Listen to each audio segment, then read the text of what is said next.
we have the one, the only, very special guest, longtime fan of everything he's been doing, and he's got a great new album out. You want to hear it called Aguadura? Aguadura. Our guest today is Silence. Woo, yeah! Hi guys, thank you for having me. Thank you for coming on. Long time listener, first time caller. Yeah, usually our callers show up in person because there's no phone.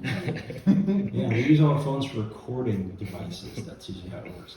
Well, look, thrilled to have you on, and I know that you're sort of a fixture of everything that's kind of happening here in New York right now. I see you everywhere. I love that. Whether with camera or otherwise, at all the right things.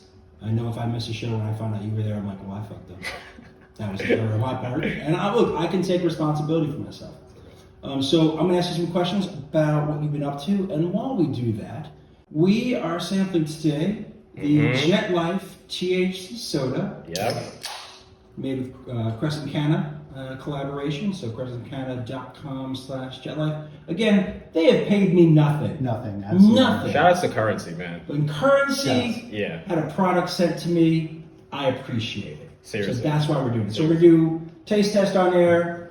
We're going to figure all this stuff out. But first, give me a sense, because there's a lot of things that feel very insular to what's happening, especially here in New York right now. For people around, what is Tase Grip? That's a good question. This is a good question. I asked them. Those are my friends.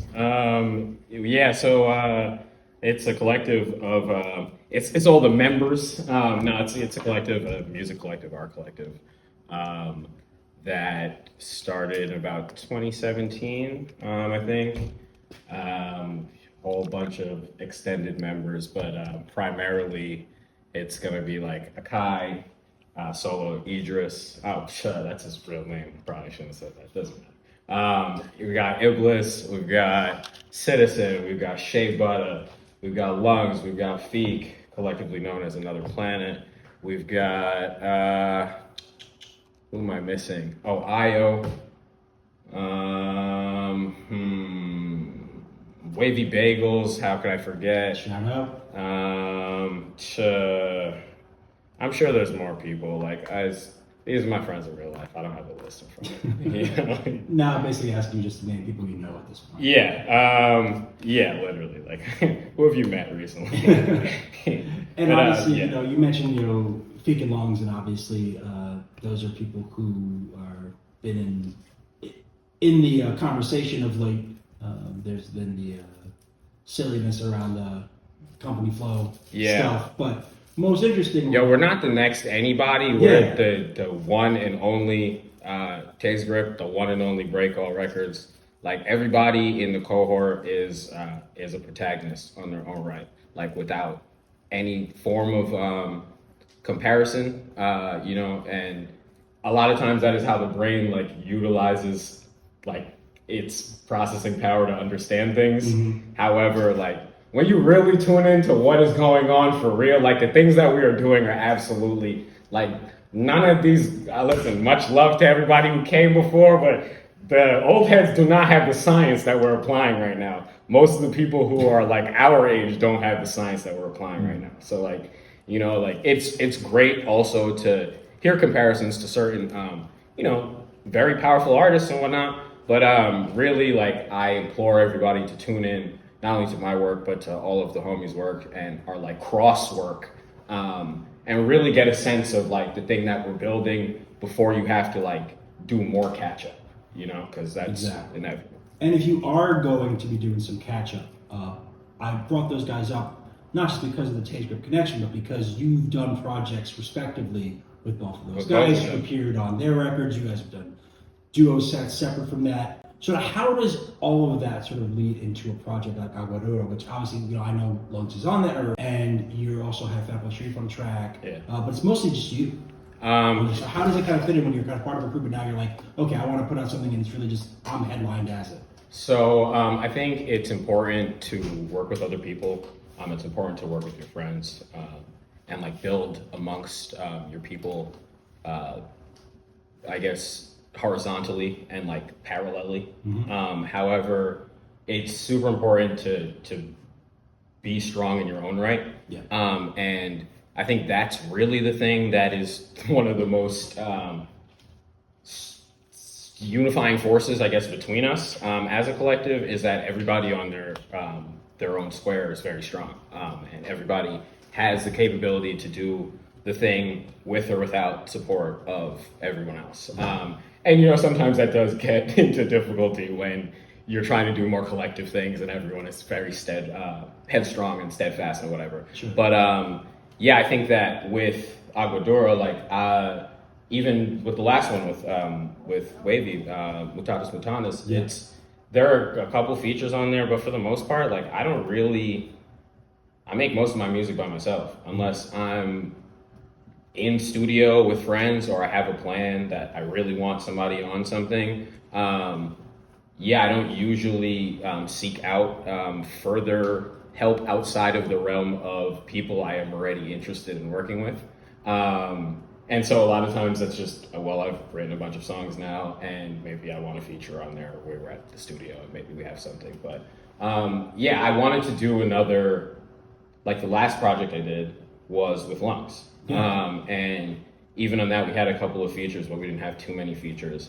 So I just like to periodically do things with other people, but also come back to self and to source and kind of show this is where I am currently without additional, not even necessarily outside influence, but there's a natural compromise and meeting of each other that happens when you're thinking about a group project or a duo project in a way that when I'm doing the EPs or the albums by myself, I know what I'm watching right now and what I want to put into the thing in a way that isn't going to require any sort of consult or what have you. Yeah. So, Is there an overarching theme? I know sometimes with people, of course, projects it varies. Well, Sometimes it's a collection of things. Other times there's kind of a larger theme or a series of themes that they're interested in conveying. With this project in particular, is this one that you kind of had a concept from the start? Is something that kind of evolved over time? So what does this sort of represent for you artistically at this point? It just represents the next step in my evolution. And at this point, it's probably one of the, it's not even the current one. It's the one before, or two before right now. For me, it was really life was pretty hectic. And I was making songs that were both about dealing with that and finding solace in dealing with things that were not great. And then also making songs that were celebrating all of these new and beautiful things that were opening up. And so it has a lot of the work I do has sort of a dichotomy of, happy and sad, or good and bad, or even if we're writing about something negative, I like to make it funny or something so that it's engaging in a way that I would want to engage in it as well. So thematically, it's my place flooded. Things were very hectic, and I was just all of that's happening, but I still have to do these other things, and my life was just ramping up in a kind of crazy way. And so I had to ramp it up in a crazy way. And I listened to the project recently. I hadn't listened to it in a while, and I was like, oh man, we did a good job. Oh yeah, Yes, you did. You did do a good job. What's interesting to me is because I've seen you in different contexts before, and sort of you're either kind of somebody who gets kind of slipped into a project, sort of in there out of clear sense of respect and friendship, and then there's other times where it's a project like what you did with Wavy, which is one of the first times I think you and I talked. We had you on the podcast. Yeah. It was something where we were really excited about that project, and we were sort of more people need to hear this. And now I feel like I have to do a little less of that these days with you guys. Yeah. Oh, actually, we're good. But you brought up humor a moment ago in that, and I brought it, and that's in the podcast. But sometimes we do use humor as our way of sort of keeping people engaged, or also as a coping mechanism dealing with things. We started that podcast because we were in pandemic times losing our fucking minds, so it made sense to. How do you balance that humorous inclination when you're also trying to make what you see as art you want to be taken seriously, not treated as a joke? Nice. I think that I inherently am taking everything I do very seriously. So it's like I just happen to think about things in sort of a whimsical way a lot of times. So it will come across as such. But yeah, there's like, if you're really engaging with the work, it's serious work, and like beyond technical ability, beyond storytelling, beyond whatever, it's like I'm doing something serious whilst having fun. Like this is about committing things to time and to memory way beyond the flesh that will exist. You know what I mean? Alien might be able to download my MP3, which would be crazy. Right. So I think that there's like, it's like anything, there has to be a balance. Even on the intro of the project, like he talks about actually it's both bits, but let's talk about the intro. Responsibility. You know what I mean? As a Black writer, as a Black artist, like there is a responsibility that also frequently comes with just being Black in America and having to do a lot more work in times, in places frequently that your white counterparts will not, and like you'll get less recognition. So yeah, it's, even tying back to what you said before, it's interesting to see how more recognition has been coming, and it's not as if we just popped up yesterday. It's not as if I just popped up yesterday. And that's okay. You know what I mean? Like we do the work so that like your newest fan realistically is the luckiest fan. Like they get all of the back work. So yeah, I think about like it always has to be both. It's like we're not, everyone is multifaceted, and I think that a lot of times, especially in art or, hip hop, like you get pigeonholed into a certain lane or being a certain type of musician. People expect a certain type of thing from you, and then you start expecting that from yourself.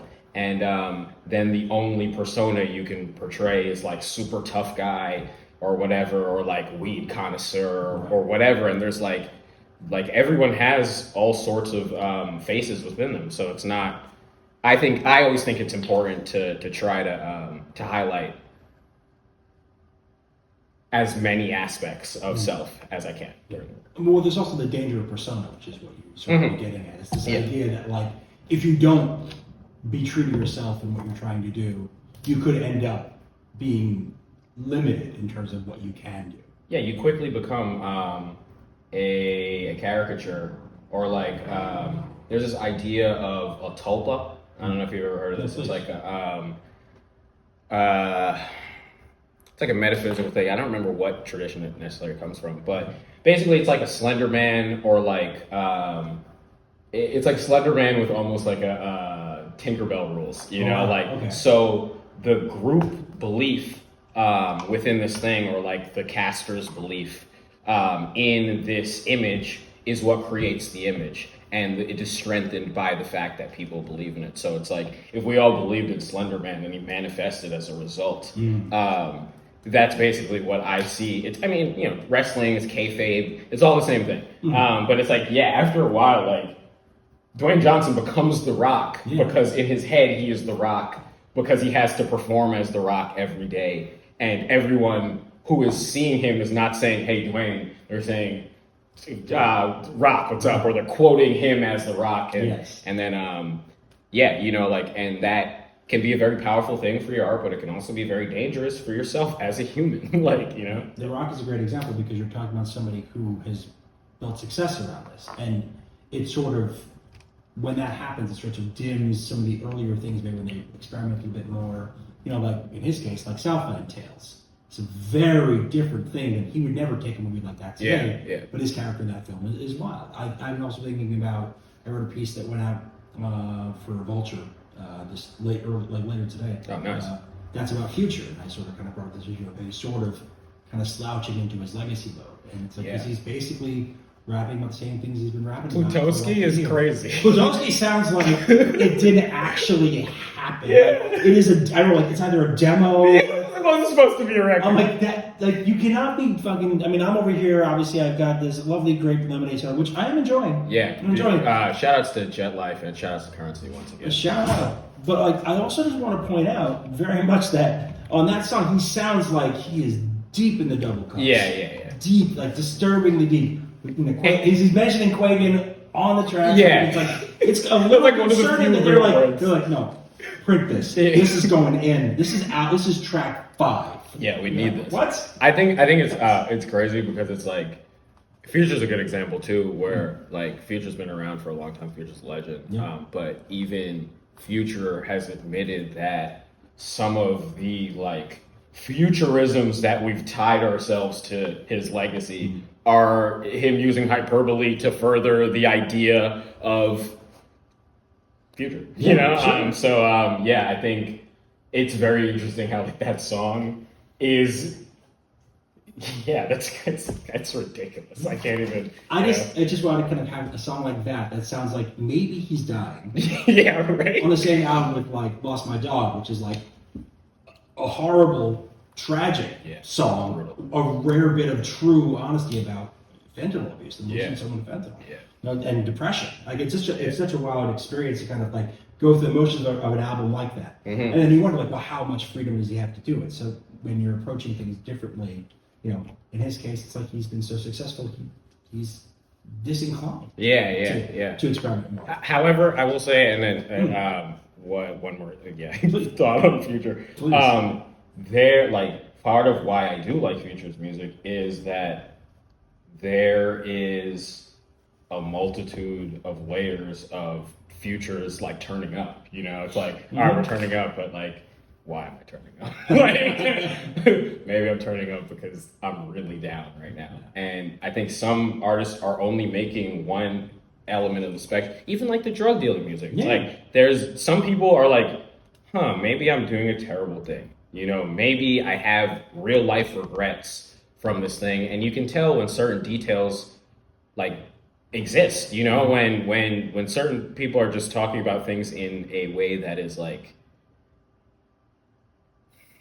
I don't even want to say like anthropological, but like it's like outside in, you can tell, you know, and you can tell when it's like, oh man, like you have felt this thing because you are at a level of this thing that most people will never really understand. Sure. And you're able to bring back a nugget from that to here to a place that makes more sense to the layman. And that's more than just like I chopped 1,000 bricks. You know what I mean? One of my favorite things about trap is when stuff like that would happen and you just go, wait.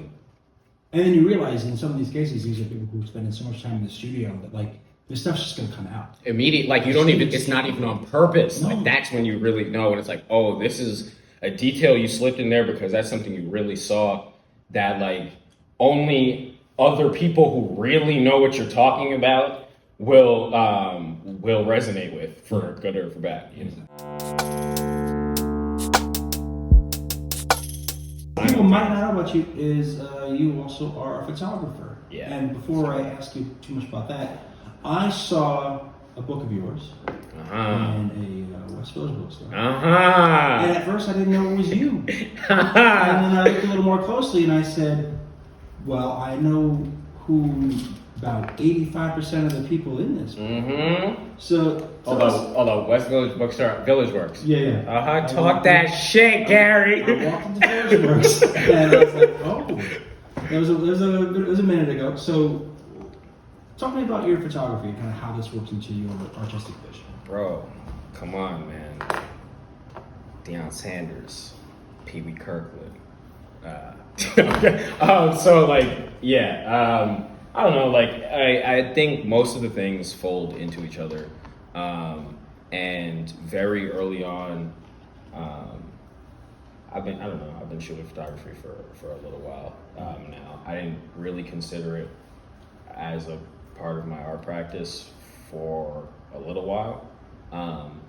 I was mostly just like, hey, the things that we're doing are important, so we should document this, because nobody else even cared about cameras. So yeah, so like, you know, like all this, I've got all kinds of old video and whatever. But the photography, within the, I don't know, past however many years, 5 years or so. 6 years. What year are we in? 2024? Last I checked. Shut up. Past like 7-8 years. Yeah, I don't know. I've been like, I like photography a lot, and I like bookmaking. And so I just decided, like, okay, we can fuse the two of these things, and I can also document not only my experience in my life, but my friends and the wider realm that is being built. And so it's been it's been cool. It's been interesting. Like that's my second book. I'm working on a third one, hardcover probably. Okay. We've got to just keep advancing.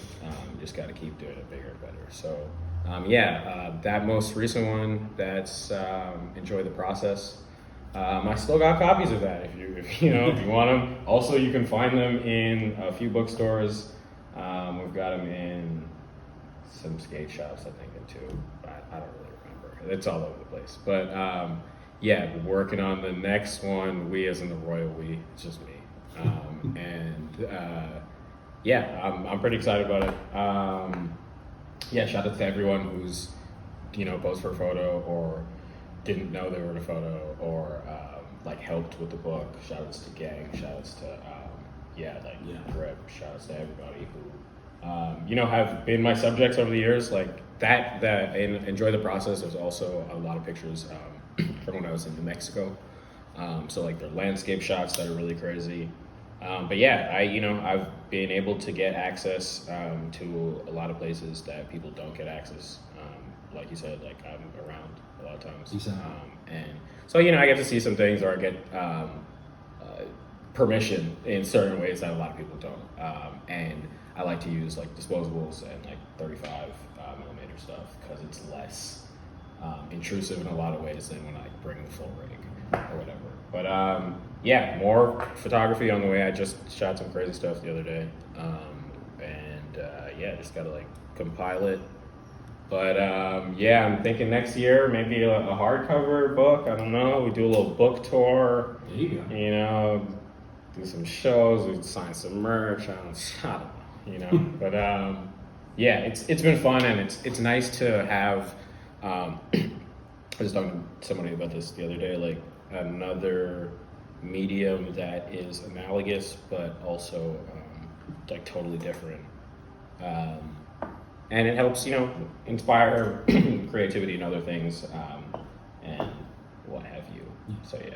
And there's something to be said sort of about the need for this, because I feel like when we got to the kind of 50th anniversary year, so to speak, of hip-hop, there was this flood of material. And the realization that there were photographers who people were been around of these things, was important. Yeah. It was great to have, and it's kind of like it would be a shame if scenes like what's happening right now, the stuff that's happening right now in New York. Obviously, my bias is here, but the reality is there's some really interesting things happening right now that we try to document with Cabbages quite a bit. And again, I'm using the royal we and saying that I try to in the newsletters.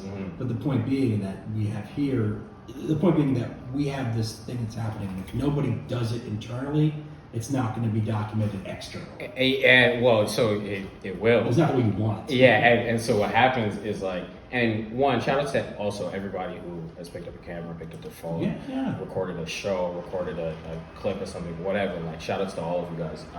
But like, that's really what it's about. Like, there are a lot of people who are now doing that, maybe in a way that is more overt than back then. But yeah, you kidding? When they do the documentaries and shit, they're gonna have to call me. They're gonna have to call me and cash out. It's gonna be fucked up because what they're gonna do is they're gonna have to do research and they're gonna find this interview. Yeah. And then they're like, well, shit.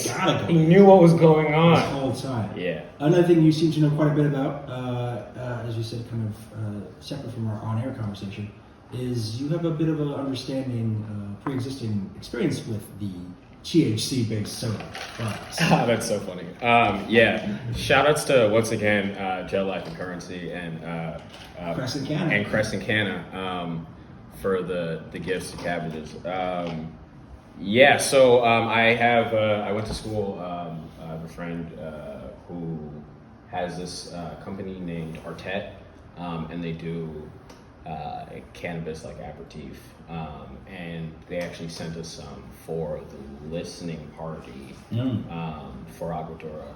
So like part of the ticket package was like, all right, come in and you get a drink by Artet, and they're great. Can of soda is really cool, but also easily can get dangerous. So like I totally understand how there are people who are just like, whoa. But I love it.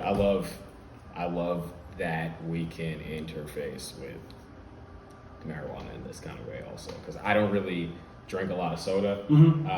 But you know, if I have like can of syrup or something, or like one of these, then you got me. You know?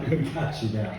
It's interesting to me just because like it's not the way that, given my big age, that like it's not something that I really ever expected to be real. Like my first experience with edibles was just, you know, people making brownies and you don't know how much is in it, and suddenly everyone's on the floor. Everyone's on the floor like looking at each other, looking in mirrors, like just being like, I made a mistake. Help!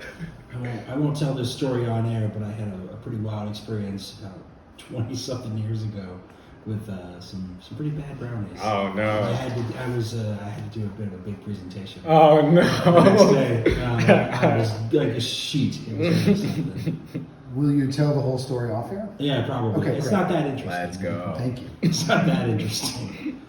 Point being, it's a wild time in cannabis and a great time to be a rapper who appreciates cannabis. Yeah. Or a music journalist who appreciates cannabis quite a bit. So real. So I feel that's one of the areas in which we converge.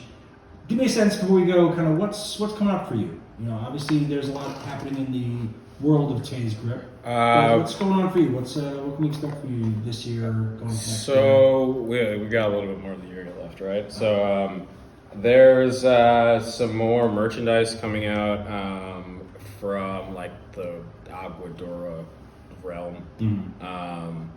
Yeah, there's going to be some more videos and some more stuff, you know, like wearables.